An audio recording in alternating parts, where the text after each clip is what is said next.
Hi viewers. இன்னைக்கு பிப்ரவரி 29 Mahanadi serial என்னாச்சுன்னு சொல்லி பார்க்கலாம்க்கு முன்னாடி எங்க சேனல் சப்ஸ்கிரைப் பண்ணாதவங்க மறக்காம சப்ஸ்கிரைப் பண்ணுங்க. இன்னைக்கு என்ன அப்படின்னு சொல்லி பார்த்தீங்கன்னா, இங்க வந்து விஜய் ஏதோ வேலை பார்த்துட்டு இருக்கிறாரு லேப்டாப்ல. இப்ப காவேரி வந்து உட்காந்து விஜய் பார்த்து பார்த்து சிரிச்சுட்டே இருக்காங்க. விஜய் திரும்பி திரும்பி பார்க்குறாரு. உங்கள தாங்க பார்த்து சிரிச்சுட்டு இருக்கேன். நீங்க என்ன ரெடி ஆகலையா அப்படின்னோடனே விஜய் எங்கங்கிறாரு. அதான் அந்த ஃபேஷன் ஷோக்குனோனே, அதான் நீ அள்ளி குடுத்தியே அங்க உன்ன கூப்ட்டுருக்காங்கல்ல அப்டின்னோனே, வாங்கங்க போலாம் அப்டி சொல்லிட்டு காவேரி ரொம்ப ஆர்வமா கூப்பிடுறாங்க. விஜய் வரமாட்டேங்கிறாரு. அப்ப தாத்தா வந்தோனே, காவேரி என்ன நெனைக்கிறாங்கன்னா, தாத்தாட்ட போய் கோர்த்து விட்டுறலான்னு, விஜய் என்ன நெனைக்கிறாருன்னா, தாத்தாட்ட போய் எதனாச்சும் சொன்னா பார்த்துக்கோ அப்டிங்கிறாரு.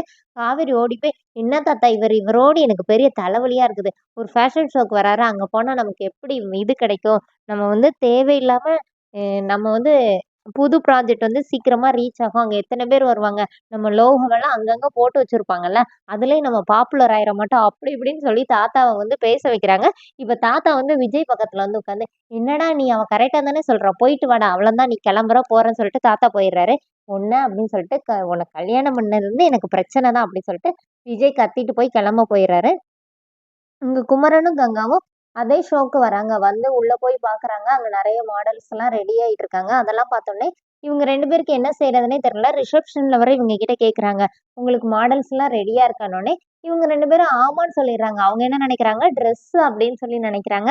உள்ள போய் பார்க்கும்போது எல்லாருமே ரெடி ஆயிட்டு இருக்கத பார்த்தோனே 2 பேருக்கும் ஒரு மாரி பயமா இருக்குது. பேசாம வீட்டுக்கே போயிரலாம்னு சொல்லிட்டு வெளியில வரும்போது, காவேரியும், விஜயும் வர்றத பார்த்துட்டு கங்கா சொல்றாங்க, "இவள்ட்டலாம் போய் பேசாதீங்கங்க. அவ தெரியாத மாரி போயிருவா" அப்படின்னு சொல்லும்போது, காவேரி வந்து உள்ள வரும்போது இவங்க 2 பேரையும் பார்த்தோனே வந்து பேசுறாங்க. அப்ப வந்து கூப்பிடுறாங்க அவங்க காவேரிய, "வாங்க மேடம் நேரம் ஆயிடுச்சுன்னோனே, இது எங்க அக்கா தான். என் சொந்த அக்கா. இது எங்க மாமான்னு" சொல்லி அறிமுகப்படுத்தி வைக்கிறாங்க. உடனே இவங்க உள்ள போனோனே, இப்ப கங்கா என்ன சொல்றாங்கன்னா, "இவங்க முன்னாடி நம்மள அசிங்கப்பட சொல்றீங்களா? வாங்க நம்ம உள்ளயே போலாம்" சொல்லிட்டு குமரன உள்ள இழுத்துட்டு போயிடுறாங்க.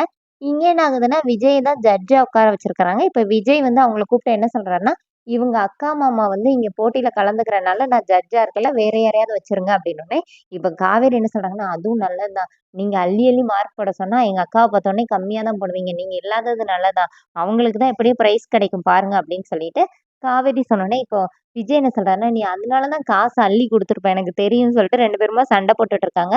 இங்க கங்காவும், குமரனுக்கும் என்ன செய்றதுன்னே தெரியாம நின்னுட்டு இருக்காங்க. இங்க ஃபேஷன் ஷோ ஸ்டார்ட் ஸ்டார்ட் ஆயிருச்சு. அதோட என்னோட எபிசோட் எண்ட் பண்ணிட்டாங்க. நான் நெக்ஸ்ட் வீக் என்ன அப்படின்னு சொல்லி பார்த்தீங்கன்னா, கங்காவும், குமரனும் அங்கருந்து கிளம்பலாம் அப்படின்னு சொல்லிட்டு கிளம்ப போம்போது, அங்க விஜய் வராரு. "என்ன அதுக்குள்ளவா ஷோ முடிஞ்சிருச்சு கிளம்பிட்டீங்க?" அப்படின்னோனே, இப்போ அவங்க 2 பேரும் குமரன் வந்து சொல்றாரு இந்த மாரி, "எங்களுக்கு மாடல்ஸ் இல்லன்னோனே." "அது கூட தெரியாமயா ஷோக்கு வந்தீங்க?" அப்படிங்கிற மாரி விஜய் கேட்கறாரு. இப்ப கொஞ்ச நேரத்துல நிவின் வந்தோனே, நிவின போட்டு திட்டுறாரு. "நான் பாட்டுக்கு வீட்ல இருந்தேன்லடா, ஏன்டா என்ன இங்க கொண்டு வந்து மாட்டி விட்ட? இப்போ மாடல்ஸ் கேட்கறாங்க. நான் எங்க போவேன்? இங்க பாரு ட்ரெஸ் எல்லாம் தச்சு வச்சுட்டேன்." அப்படின்னு சொல்லிட்டு கத்திட்டு இருக்கிறாரு. அதோட என்னோட எபிசோட் எண்ட் பண்ணியிருக்காங்க. Thank you.